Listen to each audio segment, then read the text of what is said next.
Hello, everyone. Thanks for joining today's webinar. We're going to give folks another moment to log on, but we'll go ahead and get started soon.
Let's go ahead and get started. Hello, everyone, and welcome to the 2023 Better Buildings Summer Webinar Series, dedicated to bringing you the latest actionable insights from leading industry experts.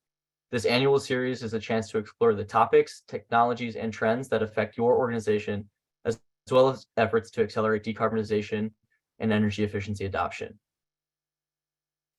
Today's webinar is called It Takes a Village, Building a Culture of Energy Efficiency in Your Facilities.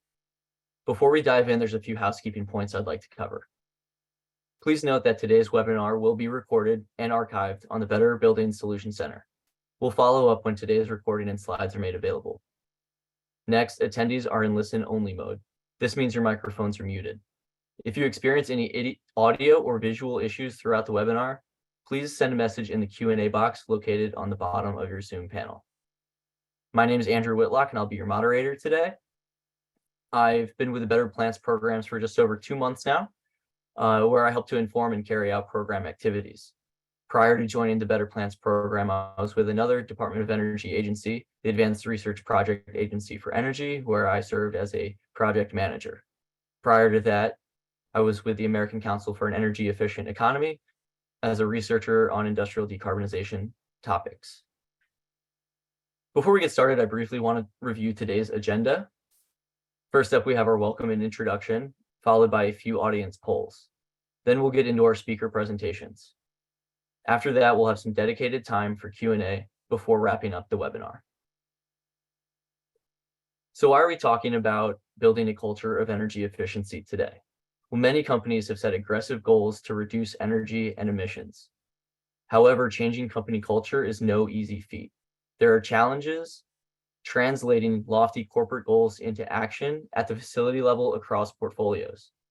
Some of these challenges include budget, time and resources, lack of management support, or that sustainability is not viewed as a priority in the organization. Employee engagement is critical to instilling a culture of ownership and accountability. Employees need to be engaged in meaningful ways and in ways that align and reinforce the company mission. Energy efficiency and decarbonization are not just technology problems, they're people problems. To reach these goals, people must feel empowered, motivated, and responsible for the results. So let's take a look at the pyramid of employee needs. At the base level, employees need to be safe, treated fairly, and equipped to do their job successfully. Even reaching this level can be challenging. An engaged employee at the next level will feel part of the team, empowered to make an impact and really push the status quo forward. At the very top, you've got inspired employees who are motivated by leadership and feel aligned with company's mission. So how do we get from satisfied to inspired? That's done through employee engagement. So how do we engage employees? Next slide, please. In part, it's going to depend on existing company culture. If you don't understand the current company culture, you'll likely be faced with resistance in any attempt to change it. You'll need to ask questions like, is it more effective for our company to start quickly and develop capabilities along the way, or to plan long-term and strive to reach targets? Or other questions like, should we establish strict control and procedural documents or let employees guide practices? In reality, it will likely be some combination of all of the above and then some, but understanding your organization is going to be key to instilling a culture of energy efficiency. Let's take a look at some of the opportunities to engage employees. So number one, set and communicate clear goals. These goals should be SMART: specific, measurable, achievable, relevant, and time-bound. For example, we're seeing many companies set goals for net zero emissions by 2050 and other science-based emissions targets. A goal in and of itself will not engage employees, but it does have the potential to create a sense of purpose and responsibility if met with real action. This means you can attract and retain motivated talent. Number two, sustain corporate leadership and support. This means companies need to walk the walk. Companies can implement internal policies and procedures and communicate them to their employees, such as by incorporating energy efficiency into daily safety huddles, or by creating posters, newsletters, and intranet sites to promote sustainability. Having an energy team, one that's composed of a variety of experience, roles, and expertise, along with the authority and resources to drive change, can also be very impactful. This is something that should be embedded across business divisions and personnel levels, from C-suite to facility managers, HR, and finance. Also importantly is to fund projects. If the company is serious about decarbonization, the employees will be too. Number three, tools, training, and resources. In order to establish or to grow your culture of energy efficiency, you'll need employees who understand best practices and know how to use the available tools. Professional development opportunities can motivate employees and instill a sense of responsibility. Plus, these activities help to build alignment with goals. Number four, recognize and reward. This one's pretty straightforward, but should be emphasized. Distinguish individuals or facilities for good work. Find creative ways to do this.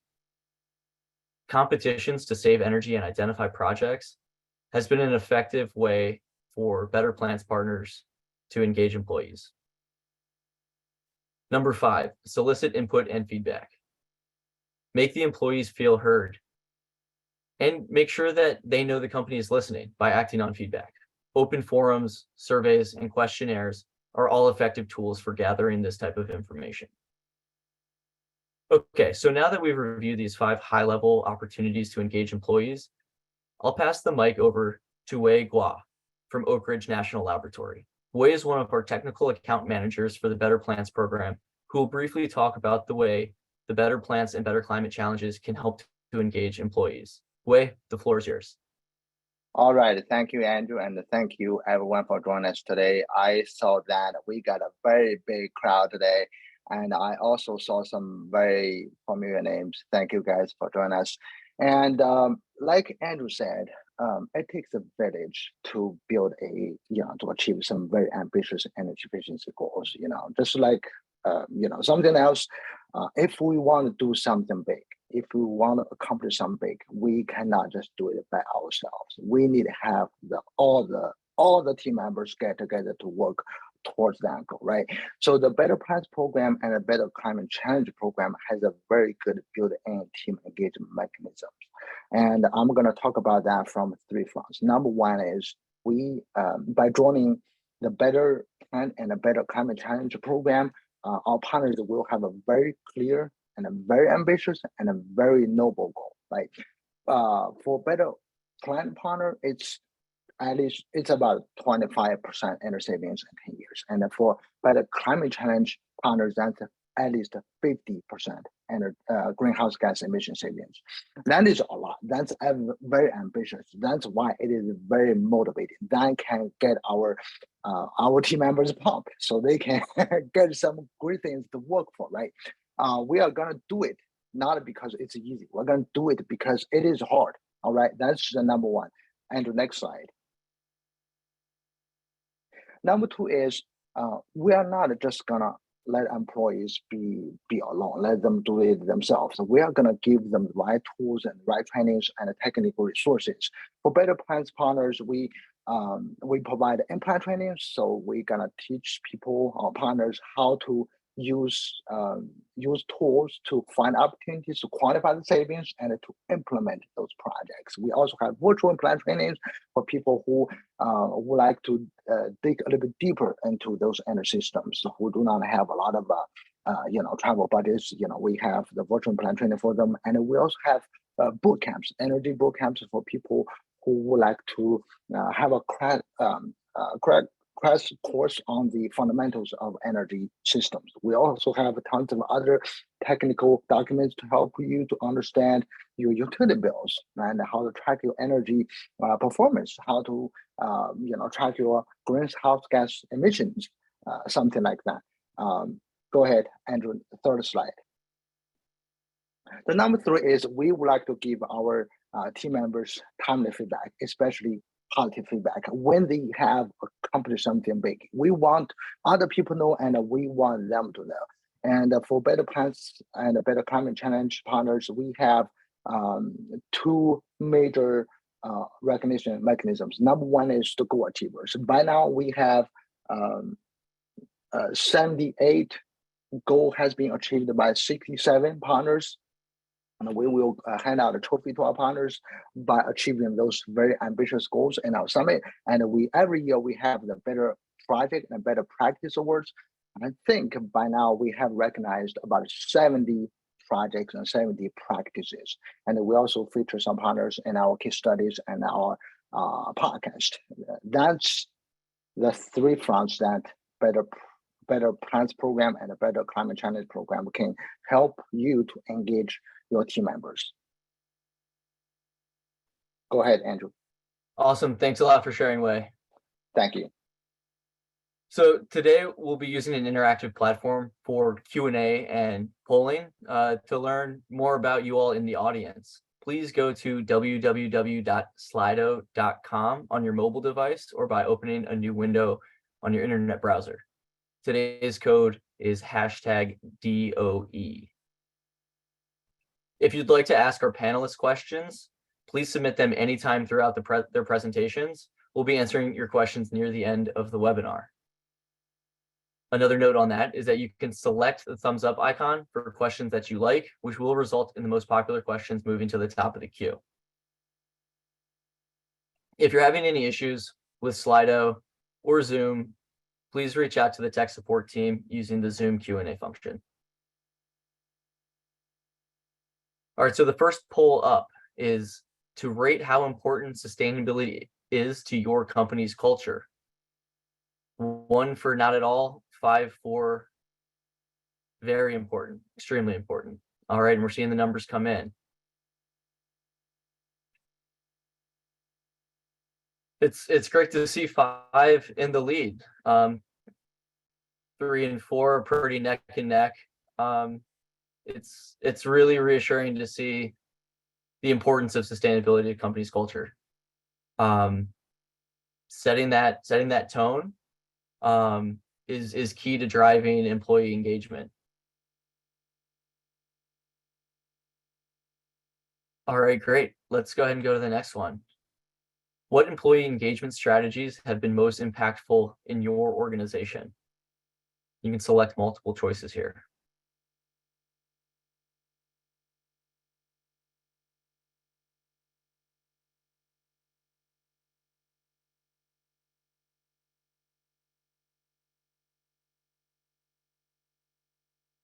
All right, we're seeing some good results coming in. Business leadership and support is currently leading the way, followed by corporate goals.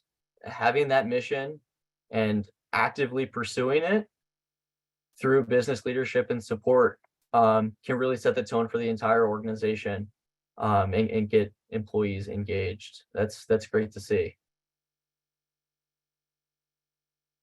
Okay, let's go ahead and go to the next question. What are the largest barriers to engaging employees?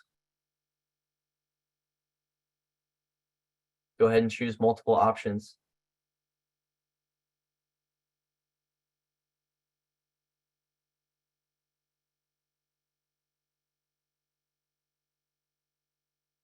Yeah, time and resources. I'm not surprised to see that one up top. Employees already have so many responsibilities, worrying about safety, productivity. Sometimes sustainability can become less of a priority with those competing objectives.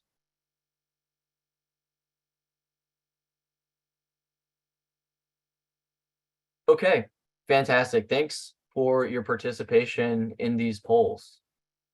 We've got a great lineup of presenters today. So first up, we've got Patrice Baumann. Mr. Baumann has joined EnerSys as Senior Vice President of Operations and Supply Chains since August 2018 and has served as Chief Integrated Supply Chain Officer since May 2023. Before that, he was employed as the Global VP of Integrated Supply Chain for the Enclosures Division of nVent, a spinoff of Pentair, and worked in various operations leadership positions at Pentair from 2011 to 2018.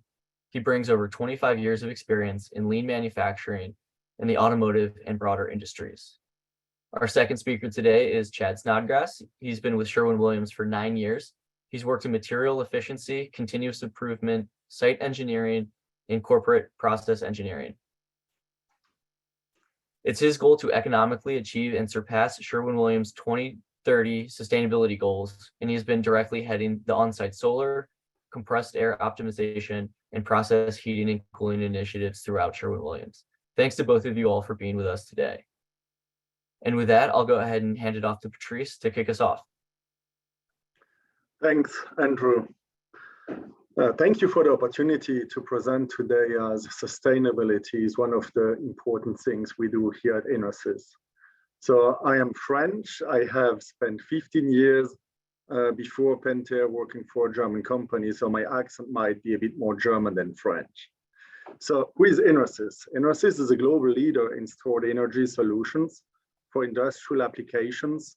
We manufacture and distribute energy system solutions, multi-power batteries, specialty batteries, battery chargers, power equipment, battery accessories, outdoor equipment in enclosures, and. So energy systems is combining enclosures, power conversion, power distribution, energy storage, used in telecom, in broadband, in utility industries. They also do the power supplies, the different applications requiring stored energy solutions. The multi-power line of business is mostly selling batteries and chargers, and mostly used in trucks like electric forklifts. Specialty batteries are used in aerospace and defense, for example, but also on the large over-the-road trucks, premium automotive, medical, security systems, applications, and so on. We are also in the aftermarket business. We serve customers around the globe in over than 100 countries. We have about 32 plants and distribution centers, 11,000 people. So I'm in charge of what we call integrated supply chain. It's covering strategic sourcing, supply chain, our lean management organization. We call that EOS, the EnerSys Operating System. I also have environment, healthy safety. I have industrial engineering and the operations part of finance. And all those plants and distribution centers report also into me. Next slide, please. What I would like to explain you today over the next minutes is how we drive operational excellence through our EnerSys Operating System. I would like to explain you how we combine what we call managing daily improvement. So you will hear about MDI and 5S, and both are a very strong foundation for us, basically to empower our teams. So when I speak about empowering our teams, that means that the how we do it is close to as important as what we do. So the way is the goal. It's not just about the goal itself. So the way is basically how we are then driving a cultural change. Next slide, please. So MDI, Managing Daily Improvements, is one of the core processes we have in our EnerSys Operating System. So this is a summary of the MDI process we have implemented in all our sites to involve our people. So first, we have standardized KPIs at the plant level, as well as standardized hour-by-hour tracking sheets at the machines. In between the machine and the plant level, we have standardized the visualization in the area and over the value stream, but we let the plants take the KPIs they want. Why we do that? Let me just give you an example. The plants need to have a KPI for quality, but depending on where their opportunity is, they may want to track customer complaints or first pass yield or scrap or rework. You see, it just depends on where your biggest opportunity is, so you contribute to the plant goal. We also have 3 standardized KPI categories. So the first one is employees, where we have safety KPI, healthy KPI, and employee engagement.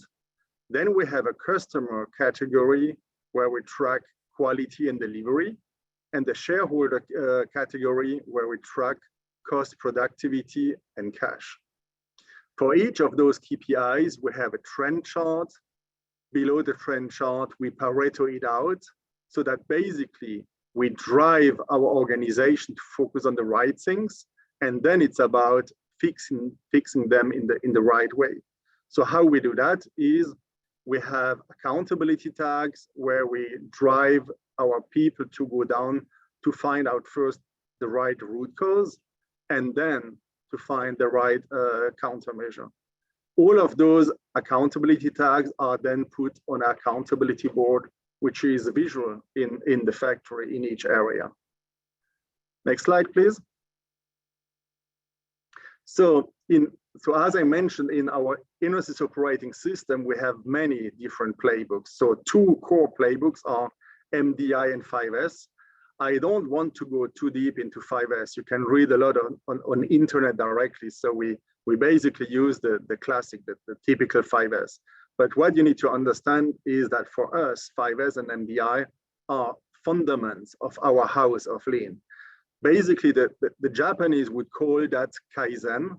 We use MDI and 5S to basically have the input from all our employees for all small and sometimes big improvements. So very important to us is what you can see on the right-hand side on that slide. So the how we do it. So we really want to empower the teams. We do that with servant leadership. So we delegate a lot and hold the team accountable. So we want to build a strong culture. It's not about the leaders to solve the problems.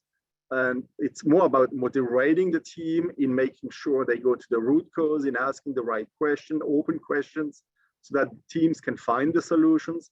The good thing with the team finding the solutions is you have a much more greater acceptance for that solution, because then the team did find the solution, and then they are very proud on implementing that solution.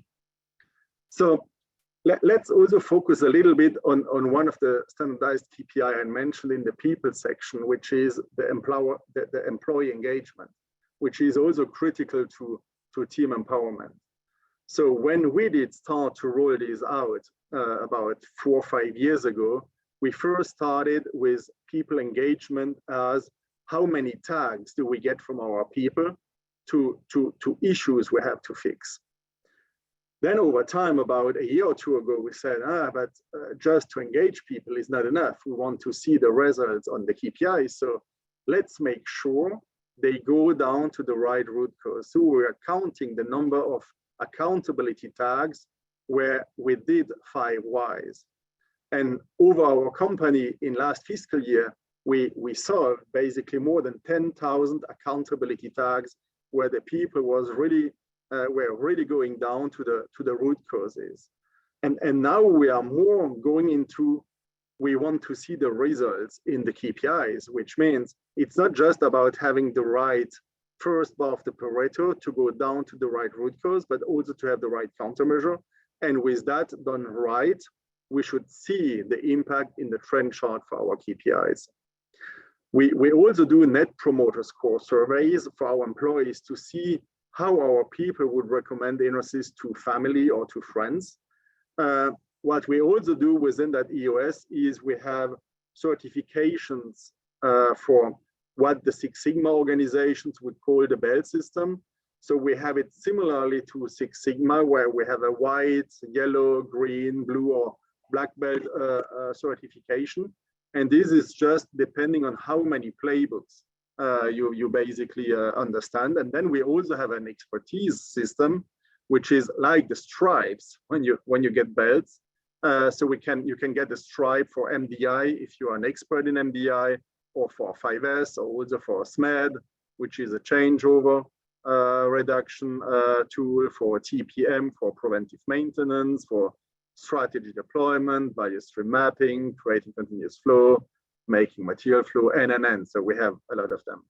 So empowering our talents is not just accelerating the operational excellence transformation, but also delivering a lot of positive energy. And as you know, we do batteries, and positive energy for batteries is very good. Next slide, please.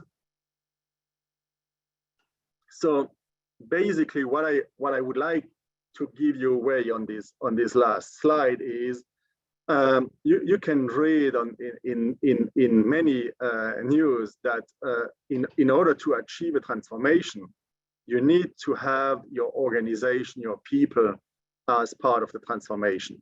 If it's just a top-down process, like leadership is pushing for it, or just you have the business goals, but you do not really involve the people, you can find out in different research that you are 2.6 times more successful if you really involve the people. And I believe we did understand that at ENOSYS. So we do a lot to involve the people, and what we also found out is that many companies, when they have issues with the quality of a system, like our ENOSYS operating system, and many companies now have business systems in place. So when they have issues with their business system, they go back to their corporate business systems organization to fine-tune that system. In reality, what we did find out, it's not about having a perfect system. If the system is 80% good enough, it's not bad.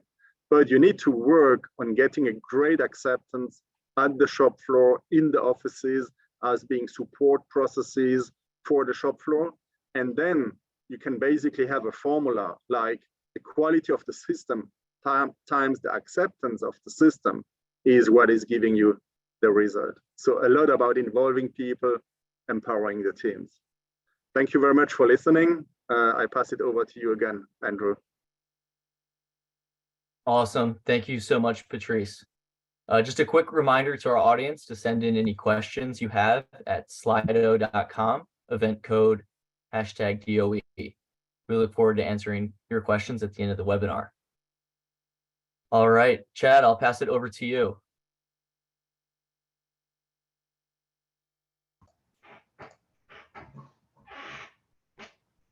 Awesome. Thank you, Andrew.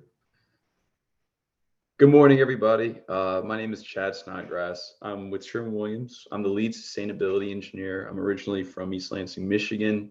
I've been all around the Midwest now. After college, I've been with Sherwin-Williams for 9 years. I've worked in positions ranging from material efficiency to continuous improvement to site engineering, and now in corporate engineering. I've enjoyed them all and have learned a lot through those different jobs. So Sherwin-Williams, we're one of the global leaders in paints, coatings, and stains. If you haven't heard of us, we have more than 64,000 employees, more than 5,000 stores and branches. We're in over 120 countries. We have 136 manufacturing and distribution facilities. Due to our product mix, our manufacturing and distribution facilities vary quite a bit. It makes my job as lead sustainability engineer a little bit challenging, because leveraging from one site to the next might be a little bit more complicated due to the difference in processes in manufacturing products, but also it adds to part of the value and the interest in working in it. Next slide. Sherwin-Williams, we have 4 primary sustainability goals. I think these are pretty common across the industry, but these are ours. So reduce absolute scope 1 and 2 greenhouse gas emissions by 30%, increase renewable energy to 50% of total electricity usage, increase operational energy efficiency by 20%, and reduce waste disposal intensity by 25%. As part of my job, it is my duty to reach these goals and surpass these goals as economically as possible. So that's what I'm working on a day-to-day basis. Next slide. Okay, so what I'm presenting on today is the ADP Sustainability Challenge. To know what this is, you first need to know what ADP stands for. That is our Accelerated Development Program. It's a program designed to help develop new hires, knowledge, skills, and ability to apply this information in the work environment. As a result of this program, we hope that employees, new hire employees, typically right out of school, are able to meet the challenges and be ready to contribute in their next full-time position. So in this program, the employees are getting exposed to our processes, really understanding how we look at goals, what is our day-to-day like, how are these plants running, and really how can we contribute and make them better. These fields range from engineering, EHS, finance, fleet operations, HR, manufacturing operations, and field supply chain. So it's a variety of positions, a variety of skills that are all included in this program. Next slide. So the ADP Sustainability Challenge, what we did is we divided ADP members or staff into teams of 4 to 5 to develop energy, water, and waste reduction solutions. We are judging the projects based on impact on sustainability goals, ease of implementation, ability to impact multiple sites, and cost savings. This is also allowing these new hires to develop essential collaboration and project management skills among early talent employees entering the program. Purposefully, we gave very little direction outside of those 2030 sustainability goals because we did not want to limit the scope. We wanted these teams to be as outside the box as possible. A couple weeks into the program, we did do a check-in with the teams to see, okay, what kind of ideas were they brainstorming, were they doing research on, and very rarely would we push them down a different direction. If they did come up with an idea that we might already have in mind or be working on at another site or even at that site, we still wanted these teams to go down the road of what kind of research, what kind of impact can we make, what is the best way to implement something, because we can still steal those ideas, and that fresh style of thinking is worth using, especially with sustainability. Next slide. So far, we've been doing this a little over a year. We're on our 3rd wave. We've had 2 waves completed over 4-month durations. That's the project duration that they're working on it together. Teams in wave 1 were grouped together based on similar job functions and location experience. By this, I mean that engineers, let's say, at a resin facility, several resin facilities might be grouped together because they're seeing similar things on a day-to-day basis. They might see similar opportunities at our sites that can really drive impact throughout our business. In wave 2, teams were grouped together on the opposite, on diverse job functions and work locations. So here we had HR, finance, supply chain, operations, engineering, all working together. Some could be at headquarters, some could be at a latex facility, some could be at a resin facility, some could be in packaging, coil, anything, with very different processes and seeing very different ways that we do our manufacturing processes and filling processes and how we achieve that. And we were interested to see if there would be any variance in the type of projects that the 2 different groups came up with. So both waves developed a unique variety of projects, varying from solvent distillation to water bottle consumption reduction, something very simple. Together, the challenges identified more than 200,000 in annual saving opportunities, in addition to significant reductions in waste and energy footprints. So that was really our goal, is how do we execute this and make an impact that is economical at our facilities? Next slide. So I'll roll through just a couple high-level examples of what was proposed and implemented at our sites. So the first one being increased wash solvent recycling, utilizing a third-party recycling service. So wash solvent and solvent in general can be a huge raw material and also a huge waste at our sites, hazardous waste at some of our manufacturing sites. This project would improve the recycle rate and reduce the need for fresh solvent. That's where the savings comes in. The financial savings was estimated at $83,000 at the Ennis, Texas plant. Second one there is to reduce the demand for fresh water for sites' cooling water towers by utilizing rainwater. So this is an interesting one. And you can see in a small image there, the plan of conveying water from the roof for utilization of our cooling towers. So the estimated benefit would reduce water demand by 43% at our Birmingham, Alabama plant. The last one on this page here is reuse plastic pails instead of disposing or recycling them. So when pails get damaged through a process which we use to fill containers in, oftentimes they would be set for recycling. And instead of recycling, we're looking at how do we reuse these in our manufacturing process, whether it's weighing up, back and filling, try and reconcile the pail for use and utilize that throughout the site. As you can imagine, we're going through millions of these a year. So the Chicago site estimated the savings at almost $1,000 a month. And that's a really simple improvement, but one that needed focus, execution, and leverage at our sites. Next slide. A few more project examples here. And just for awareness, we've had, I think, a total of 12 teams across the 2 waves total. All right, this one here, replace existing trucking fleet with trucks that use renewable natural gas, converting only 4 trucks to reduce carbon emissions by 200 metric tons of CO2. So those of you that don't know, Sherwin-Williams does have their own fleet of trucks for distribution. This is a bigger picture proposal, but the research into best ways to execute it, what is available now, is still extremely helpful for us as we develop our portfolio and our plan to meet our goals. The next one, reusable hearing protection, reduce the waste footprint by 300 pounds. That's at a single site annually, and 10,000 in site savings. If you walk through our manufacturing facilities, it would not be uncommon to see little earbuds on the floor in recycling bins and trash. That is normal, I think, in many manufacturing locations. This proposal was to have more permanent or more steady hearing protection that you would use regularly instead of disposing of the same hearing protection day to day.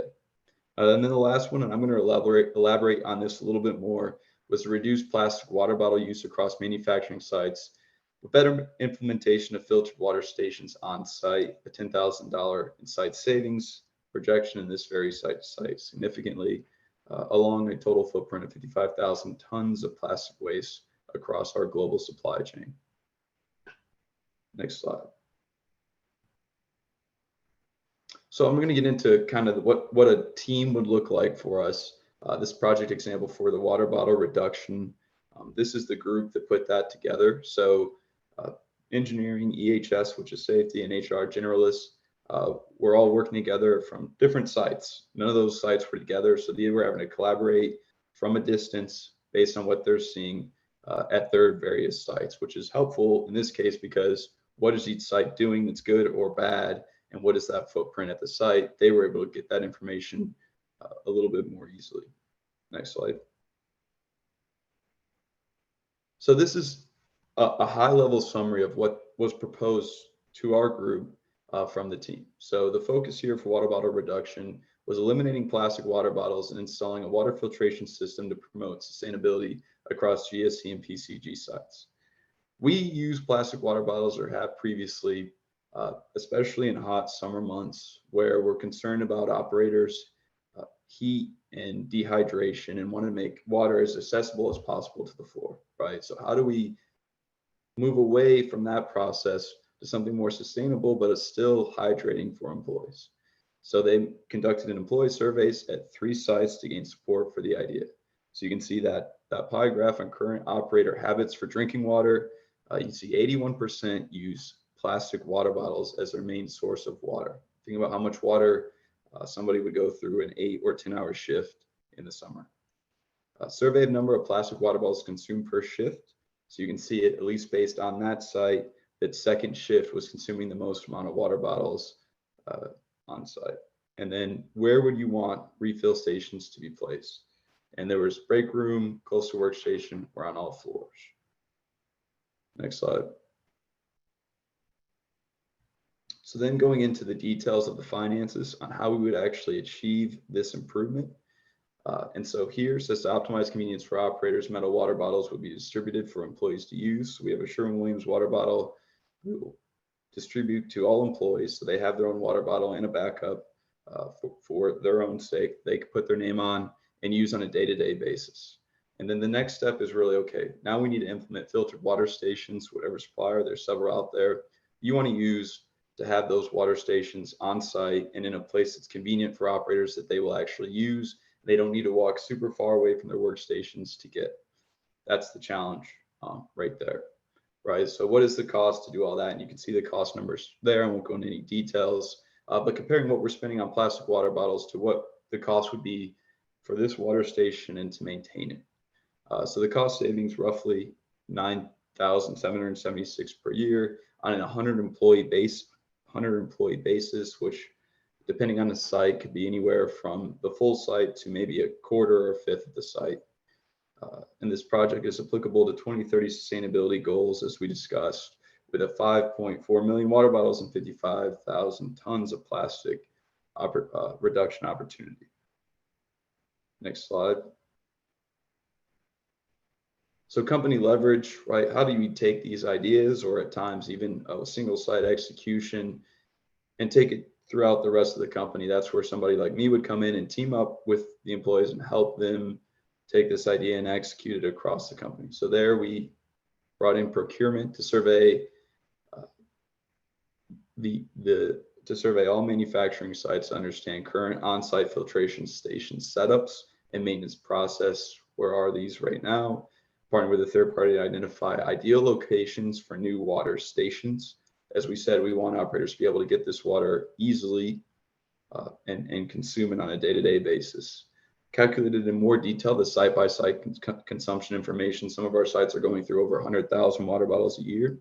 Distribute reusable water bottles to employees and initiate friendly competitions amongst sites and shifts. I think with a project like this, the actual numbers and impact to our goals is going to be a little bit smaller. But what's good about it is that it's getting a sustainability thinking to all employees, and it's getting people to think on a day-to-day basis about how they can reduce their footprint and identify even larger opportunities throughout our sites, at home, etc. And it really leverages our want as far as sustainability in a team environment. Next slide. This is it. This is my last one.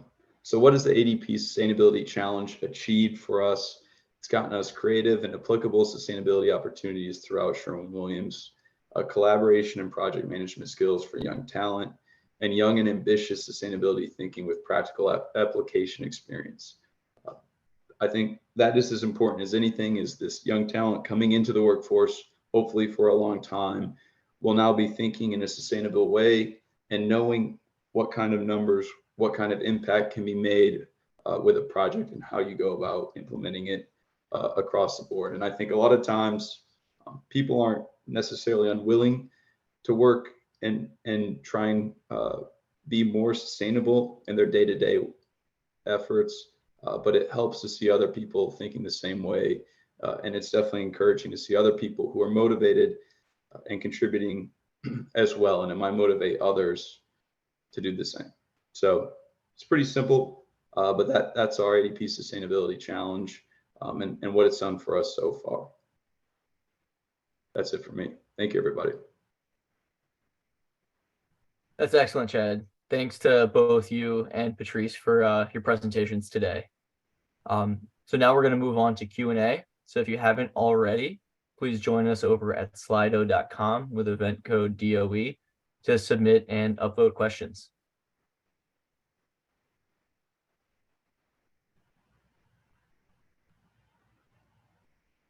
All right, let's start with the one at the top of the list. Oftentimes it feels like executives are on board for sustainability as are individual contributors at the plant level. How do you get management in the middle, plant and operation managers, to prioritize sustainability versus cost? Chad, let's go ahead and direct this one to you, and then Patrice, feel free to weigh in on it as well. Yeah, I definitely think that's important. It says that executives are on board for sustainability, but if that is the case, then you need to make sure that the plants are held responsible for their execution on sustainability metrics, right? So I think if plant and operation managers are only graded based on production numbers, that's what they will continue to lean towards. They need to also feel and understand why sustainability goals matter, and it should be required in their goals for their performance as well. I think that's the only way it's really going to happen across the board, outside of maybe a few people that may be extra motivated to do something. And I will add to, I think keeping costs is important, right? Is leveraging good sustainability projects that can impact costs as well, right? And drive whatever we can, and there will be investment required, but drive whatever we can that will also impact costs is a good way to sell these plant operation managers on a certain project.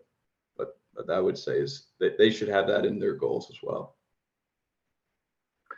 Great, Chad. I agree. So it first needs to be within the goals, and so you have monthly reviews, and so you can get it. You get what you measure. Yeah.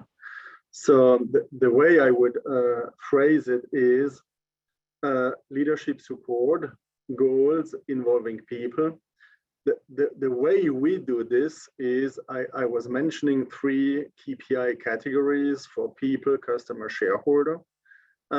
We always start with people. So it's about the safety of our people, the health of our people, what we do for the environment, for sustainability. So it's people with community, basically. And so we start also with employee engagement scores before we move on into quality metrics, delivery metrics, productivity metrics, and then inventory levels. The good thing about that is, and I will make it very short. So it's first about the people. If you take care about the people, they will take care about the customers. They will make sure they produce a good product. They will give it on time to their internal customer. And then we need to manage that with different lean techniques and so on to get productivity and also to reduce the inventory level. So for me, it all starts with the people. And the best question you could ask yourself is, what's the best tool for employee retention? We all know we have labor scarcity and so on. For me, the best tool for employee retention is listen to them. Not just when they leave, but listen to them each day, the whole year, and fix the problems they have so that tomorrow can be an even better day. Great. Wei, go ahead. Yeah, I think you guys had some very good points. I would like to add 2 more things. Number one is if we have those executives on board, maybe we can convince them to provide some dedicated fund for those projects, right? Have the KPIs and their annual performance, but if we can give them the needed money, needed financial support, that will make their life a lot easier. That's one thing, especially for the projects with much longer payback period, especially after you handle all those low-hanging fruits. That's for some big projects, that's gonna take a lot of money and need a lot of time to get the project payback. That's one. Number 2 is for Better Buildings program, we have the Financial Navigator tool. If you guys need any help on the financial side, you can check it out. I'm gonna put it in the chat for you guys as well. Great. Thanks for those additional comments, Wei. So the next question up is similar, but from a different angle. Our company leadership routinely fails to incorporate energy use into future company planning, leaving efforts to a small group or non-executives. Any recommendations on how to change this dynamic? So in this case, the leadership that's not on board with sustainability, how do others manage upward? And Patrice, I'll go ahead and start with you on this one. So I would say the culture in the company is a top-down process. You need to start at the top. If it's not, let's say, signed off at the top, it won't work. You can take exactly the same approach in a plant. If you have the plant leadership team who is not supportive of it, it won't work. So I will give you an example. Yeah, for energy intensity, for example. Yeah, so we said from 2020 to 2030, we would like to reduce that by 25%. Yeah, in 2022, we already achieved 17%.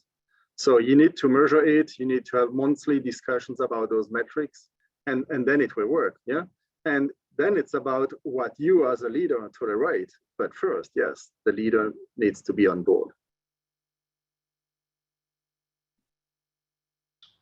Yeah, what I would do is come up with an example of how you would want to incorporate some kind of sustainability work or investment into future company work, and why, and how if it's not executed on or not planned for, that there's going to be issues down the road, and try and communicate that so that it makes sense to leadership. That's really I mean, that's a tough situation to be in. That's the only way you're going to get any help on something like that, is using an example to show why it matters to plan for this in future company planning. And if it's, the design of a process or of a building, then use that as an example of, hey, it's way harder to modify this now than if we put in the work ahead of time to make this as efficient as it could have been. Yeah, great. Thanks for sharing. Andrew, I will add two more things on that. Sure. Number one is, so we probably need to understand for the executives, what are their priorities, right? How we can relate the energy efficiency and sustainability to their priorities to get the buy-in. Another trick is to show those executives how the competitors are doing, right? If the competitors has joined a Better Plans program, they have committed to reduce the energy and GHG by this much, probably they that peer-to-peer competition might get the executives on board to do something similar. Let me just add one point, Andrew, to this one. I think at the beginning it should not be very complex to get the executives on board. Yeah. It may sound easy for me to say it because I'm in the C-suite, but even if the company is just giving financial goals, at the beginning you have a lot of low-hanging fruits where you have very good return on investments. So even if it's just about the financials, it's easy to do very good things within the first years. Yeah, exactly. There's a lot of co-benefits to energy efficiency. Next question up is what trainings or certifications do you require for your building operators? And maybe just a quick word on this. Patrice, I'll start with you. I'm not so deep into what is done at that level in the plants. So we do a lot of trainings or certifications, and it's embedded in our EOS system. So most of the time, it's not just specific for sustainability things. It's also related to safety. It's related to ergonomy, to healthy. So we have a lot of different things, and it's also different if you look at the different countries we have. So if you want to know more details, I can pass it over to some of my sustainability teams, and they can send it out later. Thanks. And we'll go ahead and move to the next question, since this is directed to Chad. What's the time frame for reaching 30% reduction of Scope 1 and 2 emissions? And what's been your progress to date? Good question. 2030 is our target. We're off a baseline of 2019 as our year. I think the 3 years actually leading up to it averaged together was our baseline. So that gives you an idea. We're roughly 3 years into this so far. We've made, based on 2022 data, really only about a 1.5% reduction. So we have a long way to go. And I'm only about 6 months in this role. I think we're making a lot of big impacts this year. My target by 2025 is to have a 20% reduction and then continue to move on from there. But we're acting on on-site solar, VPPAs, and then also really working hard for capital improvements on compressed air systems, heating and cooling systems, LED lighting, those different, like Patrice is saying, low-hanging fruit that we know is out there, and trying to shore all that up so we can see, okay, how do we get to our last 10%? And it's going to probably take a little bit more engineering work, a little bit more sophistication, but that's kind of the way we're strategizing, and I feel pretty comfortable about those numbers, at least getting to 2025. And then how do we get that last bit? Awesome. Yeah, thanks for sharing that update, Chad. So I think we've got time for one more question.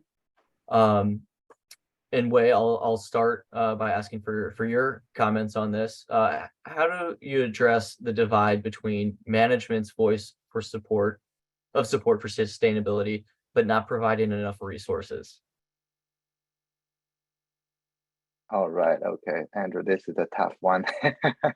How to address the divide between management voice of support for sustainability, but not providing resource support? I guess maybe the gap could be caused by the lack of internal resources.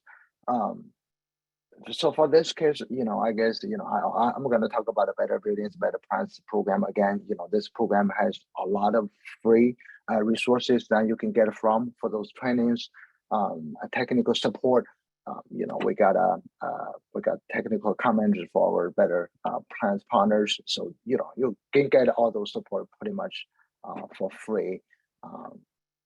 Then maybe as long as they will require, they will put the energy efficiency goal and the greenhouse gas emission reduction goal into your annual plan, then you can use that as a leverage, to seek free resources from DOE, or use that to talk to some other departments within the company to get help, I guess.